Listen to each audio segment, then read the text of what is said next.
Maraming issues, maraming pangyayari, pero siyempre ang isang ika nga ay talaga namang napakagandang pangyayari sa ating bansa ay itong pagkapanalo ng gold ng Gilas Pilipinas. Mamaya i-discuss pa natin ang ibang mga issues, pero dito muna tayo mag-ukol ng konting mga segundo at mga minuto. Siyempre ito ay historical sapagkat 1962 pa nga tayo nag-champion dyan.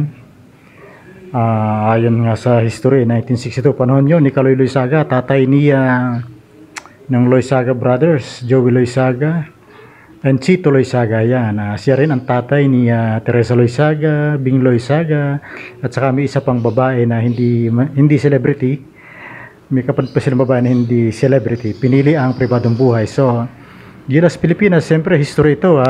Pipilitin kong alalahanin ang mga pangalan itong 12 bayani na nagpanalo sa ating bansa. Isipin nyo, 12 ito at 12 days din lang pinrepair ito ni Tim Cone at ng kanyang mga ikangay kasama sa pagkukoach o pamamahala dito sa ating Gilas Pilipinas. So atin muna siyempre nadyan si Brownlee na napakaganda ng ginawa, lalo na doon sa laban sa China na akala ko talaga talo na. Nanalo pa, nag-shoot siya yung kanyang huling dalawang 3-point shots ay talaga namang nagpanalo sa ating bansang Gilas Pilipinas at nagkulat ang China at eventually nga naka-goal. So yan, nadyan si Brownlee, si Angie Kouame, nadyan din si sino pa ba? Itong si CJ Perez na napapagkamalang import daw natin dahil sa kanyang kulay. Nadyan din si Newsam at siyempre nadyan din si Kevin Alas. Sino pa ba? Nadyan din yung mga naglaro, Japet Aguilar, Fajardo, Scotty Thompson, at siyempre ang hindi naglaro dito sa laban sa Jordan, laban sa China, parang hindi ko rin sila nakita. Itong mga veterano, si Lassiter at saka si Ross. And then itong Bagito, hindi naman Bagito, ibig ko sabihin bata pa, si Tolentino ng dating FPU yan, star player ng FPU, ay hindi rin lumaro, ano? So 11 na. Sino ba nakalimutan ko? Si Oftana, yan. Magaling din yan, si Oftana. Galing yata sa NCAA, kaya hindi ko siya masyadong kilala. So yan po, congratulations. At least tatandaan ko kanilang pangalan kahit wala akong binabasa, natandaan ko. Maganda win-win iikot na yan sa history. Yung grupo na yan. So usually na-break nito yung preparation di ba? Dati sinasabi natin kulang sa preparation, pero ito kulang sa preparation pero naka-goal tayo. So malaking bagay din nga siguro yung strategy. Saka malaking bagay yung si Coach Tim Cone na walang favoritism, magaling pumili ng players. So yun, ang masasabi natin dyan ay again, congratulations. Talaga mga very historical to, yung sa laban sa gold, mukhang napakadali ng ginawa ng Gilas. Hindi sila nahirapan sa Jordan. Akala ko talagang dikit ang laban o tatambakan sila pero baliktad ang nangyari. Hindi na talaga nakalamang ang Jordan. Mula umpisa isang beses lang yata nakalamang at hindi pa nakalayo. So yun po, dako na tayo dito sa siyempre itong tuloy-tuloy pa rin. Ito walang kamatayang confidential fund at intelligence fund ni BP Sara Duterte. So sinabi nga ng Kongreso na i-realign na ito sa ibang ahensya ng gobyerno na may kinalaman sa national security. Pero siyempre tuloy pa rin ang pagtatanggol ng kanyang mga kapanalig dito kay BP Sara. Isa na nga dito itong si Bato de la Rosa, yung kanyang mga binanggit na bakit daw si Leni Robredo hindi inaatake yung confidential fund. Ay sinagot naman siya ni Risa, na-discuss ko na pala ito dati, paano aatakehin? Wala namang confidential fund itong si Leni, dating BP Leni Robredo. Ano ba naman itong si Bato? Ano ba ito, natutulog? Ba't di niya alam yung nangyayari sa kanyang paligid? At ngayon naman, pinagtatanggol pa rin niya siyempre si Sara at talaga daw sasamahan niya ito. Pagtatanggol niya at as usual nag-red tag siya yung mga tumututol sa confidential fund daw ay mga komunista. Binabanggit nga niyan yung mga makabayan black. Pasalamat tayo mga Pilipino at may makabayan black dyan. Sila lang naman ang nagsasalita laban dyan sa confidential fund at intelligence fund. Ay sino ba dyan? Lalo na dyan sa lower house. Wala, puro puro sip-sip yan kung sinong nakapwesto. Sa Senado naman ang medyo nga lang nagsasalita dyan itong si Risa Hontiveros. Paminsan-minsan nga si Pimentel, pero majority wala. So balik tayo dito kay Senator Bato. Siyempre yung kanyang grupo, nadyan lang naman talaga sila.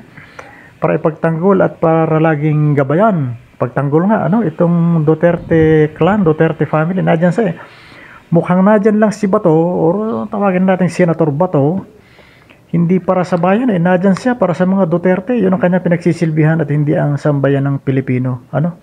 So magre-re-election ho ito at as usual, naglalabasan yung kanyang mga mga supporter, ano, yung mga, lalo na yung ibang mga tatakbo, meron na rin sila naglalabasan yung mga bigla na lang lalabas ng mga vlogger, bigla na lang lalabas ng mga page na halatang halata namang gusto lang i-propagate muli, gusto lang uling mapag-usapan o pumailan lang ang mga pangalan nitong mga tatakbo, ano, tatakbo muli for election dyan sa Senado at saka sa lower house. Ay hindi na natin babanggitin, ano, lalong sisikat yung mga yun, ano. So kung ating babalikan, mula 2016 ayan na talaga ang narrative ng Duterte administration, ano, na yung tututol sa kanilang patakaran ay ire-red tag kaagad, ano. Pero pasalamat nga tayo at meron diyang meron diyang mga makabayan blocks, yung tulad niyan sina Castro, sina Raul Manuel, at saka sa Senate naman, although hindi naman makabayan block si Risa, pero at least meron yung isang boses tayo dyan sa Senado. Sa Kongreso talaga mabibilang sa daliri, ano, ay puro puro pork barrel ang iniisip ng mga nadyan So sana po ay magtuloy-tuloy itong pagiging vocal, pagiging boses ng Pilipinas nitong mangilan-ngilan na nadyan sa lower house, at saka isang boses dyan sa upper chamber sa Senate, si Risa Hontiveros nga. At sa 2025 sana naman ay hindi na magkaroon ng mga mahika, ano, at sana ay mapalitan na itong Smartmatic, ano, matagal na itong namumuro. Baka sakali magkaroon tayo ng tapat na makakatulong, makakaagapay dyan sa mga susunod na eleksyon. Sana ay mawala na rin yung survey, ano, minamanipulate lang. Sana 3 months before the election, national or local, sana wala na survey. Kasi pinipilipit yan, tinitwist yan. Yan ay nagkikreate ng bandwagon effect.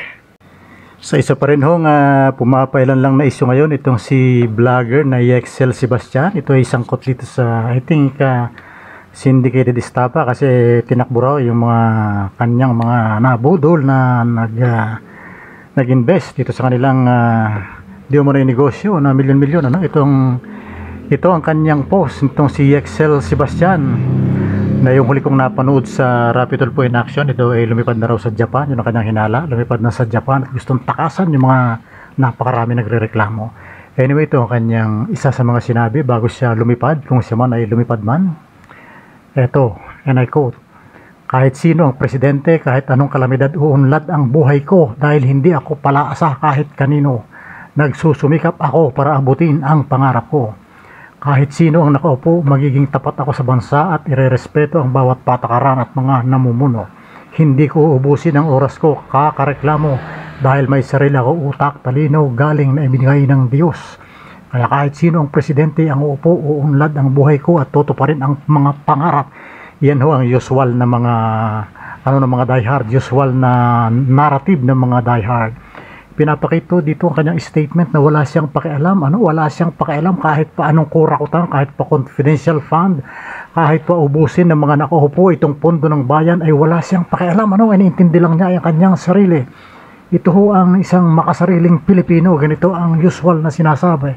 Kasi ang pinahiwatig nito, kahit ano mangyari sa isang bansa ay wala siyang pakialam, at ang sa kanya talagang kuhang-kuha niya yung mga usual na ng mga panatiko, ng mga politikong panatiko tulad ni Roque, ni Gadon, sino pa ba itong mga wala rin pakialam sa bansa, sina Marcoleta, yan, Panelo, yan, ito ang kanyang mga sinusundang mga sina Badoy, yung kanyang kapartner doong malaki ang katawan na dati raw NPA, kapartner nitong si Badoy, NTFL walang gawa kundi mag-red tag, Pasensya na kayo at medyo magulo itong aking discussion, pero ilang ating pinahiwatig dito.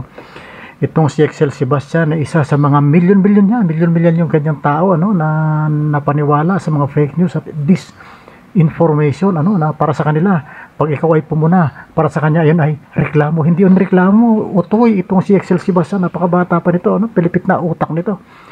Kumikita ka nga ng malaki pero wala ka namang malasakit sa iyong bayan, yan si Yexel ito. Meron sila, yan ho ay vlogger actually, at ito meron sila ditong isang views na, isang vlog tungkol sa kanilang anak. 2 years ago, talaga namang napalaki ng views, 538,000 2 years ago, sikat na mga vlogger to Pero napansin ko, itong kanilang mga huling vlog, kahit alam ko kalahating milyon mahigit na kanilang subscribers, medyo maliliit na ito, kasi 1 year ago, meron siya ditong 6.1 na lang 6,100, 17,000, 5,000, 59,000. Mabababa yan kapag ang subscribers mo ay kalahating milyon, mababa ho yan, yung mga yan. So, medyo bumaba na rin. Ito, kanyang channel, 799,000, halos malapit-lapit na pala sa 1 million to Marami, So, yan, at balikan naman natin itong wala pa rin kamatayang kay Sara Duterteng confidential fund.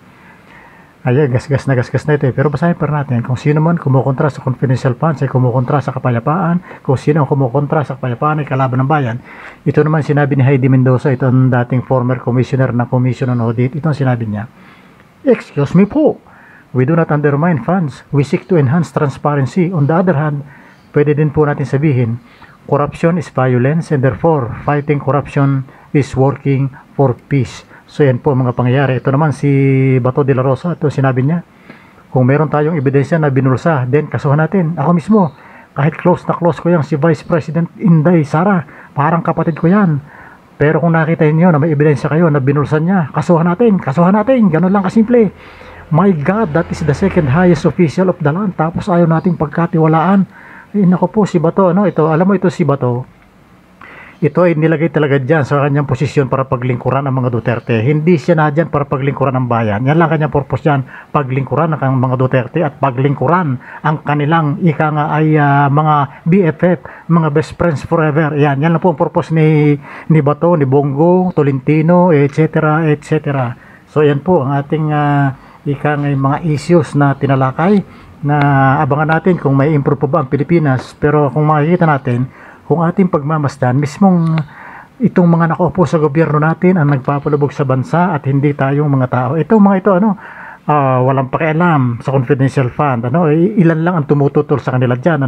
Silent sila, quiet. Yan. Bakit? Kasi gaya na yung sinabi, ang nagtatanggol dyan ay nakikinabang din sa confidential fund or nakikinabang dito sa mga tao na humahawak na confidential fund. Ika nga, kiss my butt and I will kiss yours. Ganun lang yan, So talagang himuran, dila ko yung puwet, dilaan mo rin ang puwet ko. Parang ganoon lang sila dyan Masamang pakinggan, pero yan po ang totoo. Hindi maganda sa tenga, pero yan ho ang totoo. Mga nakaupo sa gobyerno ang patuloy na nagpapahamak sa ating bansa. At yung mga ilan-ilan lang yung mga ilan-ilan lang na tapat ay kanila agad nire-red tag. Anong pag-asa ng ating bayan kapag ganyan? Yung mga tunay na makapilipino ay ire-red tag ka agad. Sus Mario Josep, wala. Para sila ang makinabang sa kaban ng bayan, para sila ang makinabang sa pagsasamantala sa bayan. Yan po, mga nakaupo sa gobyerno ang nagpapahamak sa ating bansa, ang nagpapalubog mga walang malasakit sa mga may hirap na mamamayan.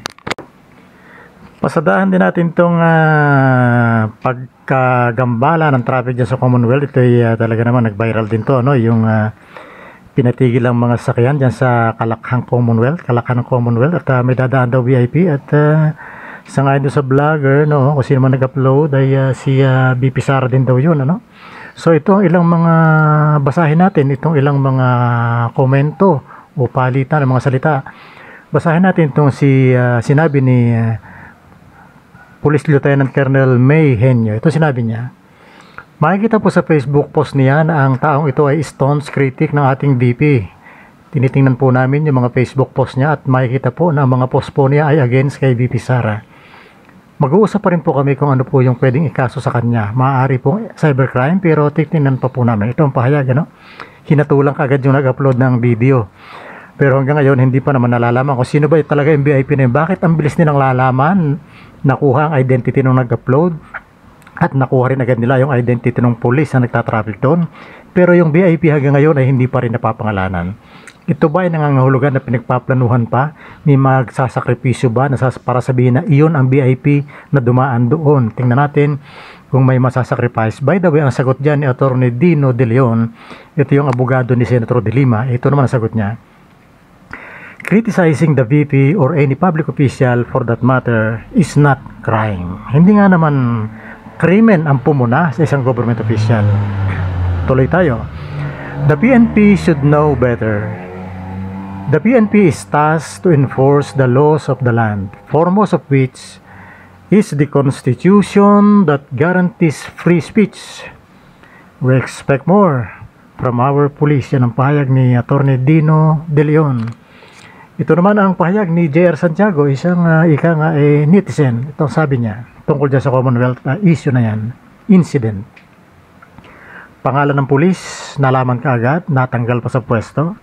Pangalan na nag-upload ng video, nalaman agad, balak pang kasuhan. Pangalan ng VIP na dumaan sa Commonwealth, pangalanan na yan. Yun, ibig sabihin, hanggang ngayon, October 7 nung i-post nito hindi pa rin napapangalanan kung sino yung VIP na yan. Ano? Gaya na sinabi, ay baka pinag-iisip pa kung sino magiging sacrificial lamb. Ito naman ang pahayag ni Isa Santos, ano? Talagang ito pa rin, tungkol pa rin sa confidential fund at intelligence fund. Ito sinasabi niya. On average, employees sa Pinas, karamihan, sa whole career nila, 30 years, ang kabuuang kita lamang ay naglalaro sa 6 million to 10 million pesos. In 30 years, yan ang kanyang estimate. Imagine mo, pinagpaguran mo ng 30 years ay 10 million lang, samantalang yung iba, 125 million, halos 2 weeks lang inubos. Hanak nga naman ang teteng. Sipin mo nga naman yon. Alright. Ito naman ang pahayag naman ni Mayor Benji Magalong, ang isa sa mga namumuno dyan sa good governance. Ito sinasabi niya tungkol sa confidential fund ng Baguio. Okay? Let's read it. Sa siyudad ng Baguio, ang 2 million confidential fund ay ibinibigay ko na yan, hinahawakan na yan ng Public City Police Office. At merong nakasaad sa resolution ng Peace and Order Council ng Baguio kung paano gagamitin yon. Importante rito is meron tayong tinatawag na transparency at merong accountability. Ito'y kailangang dumaan din sa liquidation process or tinatawag nating clearing process na dapat merong tamang mga documentation, mga resibo. Yan, ganyan ang pinuno si Mayor Magalong. Tinan mo, alam kung saan merong tayong pagbabasihan kung saan napunta ang confidential fund ng Baguio City. Sa Davao City, meron bang ganyan? Ang laki pala ng kanilang confidential fund, 400 plus. 400 million plus, parang gano'n, 460 million yata kada taon sa Davao mula nung maupo si Sara Duterte. Tingnan nga natin kung may mababasa pa tayo. So far, yan lang po ang ating mga samut-saring nababasa sa social media, kasama na rin ang ating mga komentaryo. Yan po ang ating ginagawa ngayon. Kaya tayo nagbabasa na lang ang buong week at ating pagsasama-samahan na lang sa isang video. Salamat sa inyo.